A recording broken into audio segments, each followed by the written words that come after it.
Fenomena kejahatan di jalanan terjadi di sejumlah daerah di tanah air, termasuk salah satunya di daerah istimewa Yogyakarta. Warga Yogyakarta merasa resah dengan fenomena kejahatan jalanan yang biasa disebut mereka dengan kata klitih. Yang terbaru, seorang pelajar SMA berusia 17 tahun menjadi korban hingga meninggal dunia.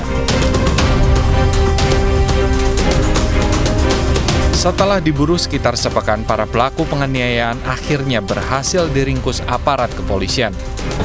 Tidak sadarkan diri dan tidak sampai berapa lama ditemukan oleh petugas patroli Direktorat Sabara Polda DIY yang sedang melaksanakan patroli antisipasi kejahatan.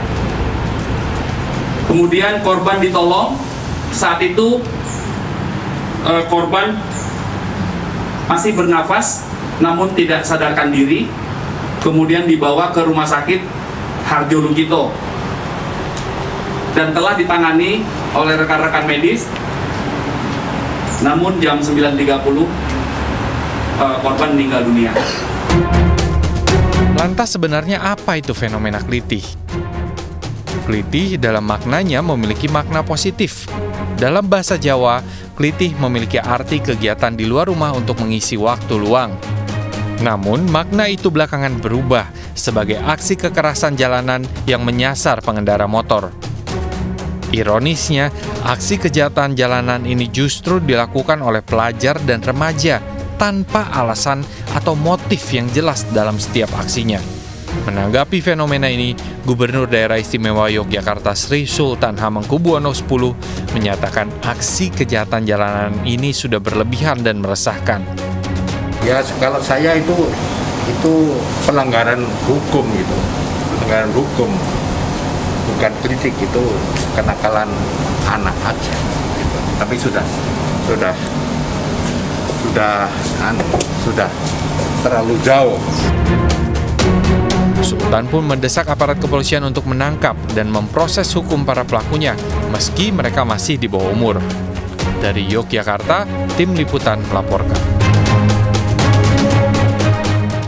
Ya, pemirsa, terkait fenomena kekerasan jalanan di sekitar Yogyakarta, kita saat ini sudah terhubung dengan Kombes Pol Yulianto, Kabid Humas Polda DIY. Halo, selamat pagi Pak Yulianto. Selamat pagi. Ya, Bapak, ada Pram dan Rizka di sini Bapak pada pagi hari ini dilapor polisi. Gimana kabarnya Bapak hari ini, Pak? Alhamdulillah, sehat-sehat. Ya, Bapak, sekarang bagaimana Pak perkembangan kasus dari penyerangan anak anggota DPRD yang menjadi korban kejahatan jalanan kemarin, Pak? Ya, alhamdulillah setelah kurang lebih 1 minggu bekerja, tentu ini anggota bekerja keras dari Polda DIY, kemudian Polres, baik itu Polres Yogyakarta, Polres Bantul, dan juga dari rekan-rekan Polsek, dan juga didukung oleh masyarakat di DIY yang memberikan informasi sekecil apapun tentang peristiwa pada hari Minggu tanggal 3 April yang lalu. Itu kemarin 2 hari yang lalu kami berhasil mengamankan beberapa anak, 5 remaja, 5 pemuda, ya, karena rata-rata umur 18 tahun, 19, 20, dan 18 tahun. Jadi, ya, Bapak. 5 orang anak sudah diamankan yang itu terlibat dalam peristiwa di dini hari tanggal 3 April 2002 yang lalu, yang mengakibatkan salah seorang remaja yang masih duduk di bangku SMA meninggal dunia karena akibat dari peristiwa tersebut. Oke, Bapak, dari kelima anak yang sudah ditangkap dan berhasil diamankan ini, apakah nantinya akan bertambah lagi Bapak para pelaku lainnya Bapak? Karena mengingat ini ada geng atau kelompok tertentu yang memang membuat keonaran di jalan seperti itu di Yogyakarta. Untuk memproses sesuatu kan kita juga melihat dari peristiwanya. Kebetulan memang peristiwa itu yang secara langsung terlibat di hari itu adalah yang 5 orang ini, 5 anak ini. Sebelumnya memang mereka ini dalam arti dari kelompok pelaku ini terlibat istilahnya kalau di Jogja ada perang sarung. Perang sarung mungkin bukan hanya di Jogja juga sih, tetapi itu fenomena yang terjadi di hampir setiap bulan puasa. Itu remaja-remaja entah itu selesai makan sahur atau malam hari selesai tarawih, mereka berjalan-jalan kemudian menggunakan sarung yang dililit atau diikat di tali, sehingga sarung itu yang semula itu tidak kaku menjadi kaku, dan itu dipakai untuk istilah mereka perang sarung. Sebelumnya kelompok pelaku ini melakukan perang sarung dan dibubarkan oleh Polres Bantul.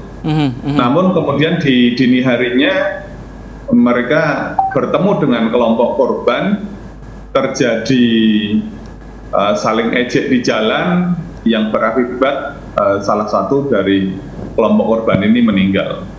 Ya, Pak Yulianto, ini setelah mereka ditangkap dan diamankan seperti ini, apakah sudah dilakukan penyelidikan? Apakah mereka memiliki pola tertentu saat beraksi, Pak? Itu untuk pola yang bisa disampaikan atau yang secara keteraturan polanya ini sedang kita dalami. Tetapi yang jelas mereka ini dari 5 orang anak ini tergabung dalam satu geng. Geng sekolah ya, bukan geng motor, tetapi ini berasal dari satu sekolah.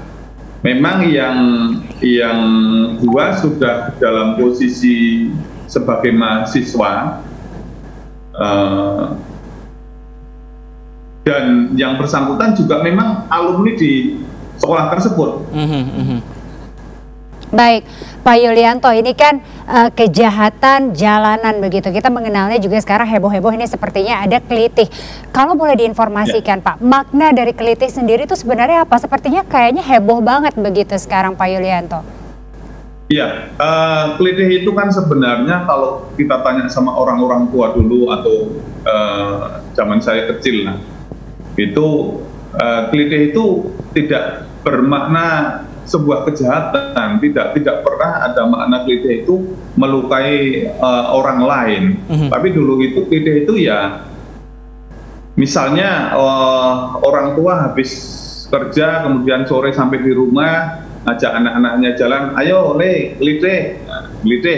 Itu dalam arti jalan-jalan untuk mengembalikan energi yang sudah terkuras sehingga mendapatkan energi positif kembali. Itu maknanya. Nah, cuman sayangnya memang beberapa tahun terakhir ini istilah kelitih dijadikan untuk hampir semua kejahatan jalanan yang dilakukan oleh anak-anak remaja. Misalnya ada yang belajar motor, kemudian disebutnya kelitih. Ada yang kebut-kebutan di jalan, disebutnya kelitih. Ada yang bawa senjata tajam di jalan, disebutnya kelitih. Ada yang memukul temannya di jalan, disebutnya kelitih. Hampir semuanya seperti itu sekarang. Baik, artinya Pak. Ya, Pak Yulianto, artinya memang seperti sudah ada pergeseran makna begitu sekarang. Lalu seperti apa ini Pak antisipasi dari pihak kepolisian terkait dengan pengamanan dan penanganan untuk aksi kejahatan di jalan? Ya, tentu aksi kejahatan di jalan ini yang rata-rata dilakukan oleh remaja, bahkan tidak jarang yang melakukan itu belum cukup umur menurut undang-undang, di bawah 18 tahun. Sehingga ini kita sangat berharap kepada peran dari orang tua. Dan peristiwa ini kan kebanyakan terjadi di malam hari, jarang terjadi di siang hari ataupun di sore hari. Nah, peran orang tua, peran lingkungan untuk mengawasi anak-anaknya, mengawasi remaja-remaja ini sangat dibutuhkan. Sehingga memang kami berupaya keras bersama-sama dengan Pemda, bersama-sama dengan instansi terkait untuk menjaga bagaimana remaja-remaja ini tidak keluyuran malam, baik di siang hari melalui penyuluhan di sekolah, melalui pengawasan di sekolah. Ketika mereka malam itu jalan menggunakan motor, maka mestinya juga anak remaja yang memang belum saatnya menggunakan motor pun orang tua mestinya juga open, orang tua care dengan anaknya. Ya, Pak Yulianto, kalau sejauh ini dari kepolisian dari DIY sendiri, apakah sudah melakukan koordinasi khusus langsung ke sekolah-sekolah di DIY? Oh iya, itu sudah kita lakukan beberapa waktu yang lalu. Artinya ini fenomena ini kan sudah bukan hanya 2 tahun ini, tapi sudah beberapa tahun yang lalu. Dan contohnya misalnya. Oke, baik, terima kasih banyak. Saja di SMP di Jogja ini sudah banyak yang menggunakan sepeda motor. Nah, kita operasi, kita lakukan pembinaan ke sekolah. Kalau mereka parkir di lingkungan sekolah kita larang untuk ada parkir. Nah, bagi yang sudah SMA mungkin yang sudah mempunyai SIM kata-kata, itu juga sering kita lakukan operasi di sekolah. Selain operasi untuk penggunaan motor, juga di sekolah itu juga kita lakukan razia apa yang mereka bawa.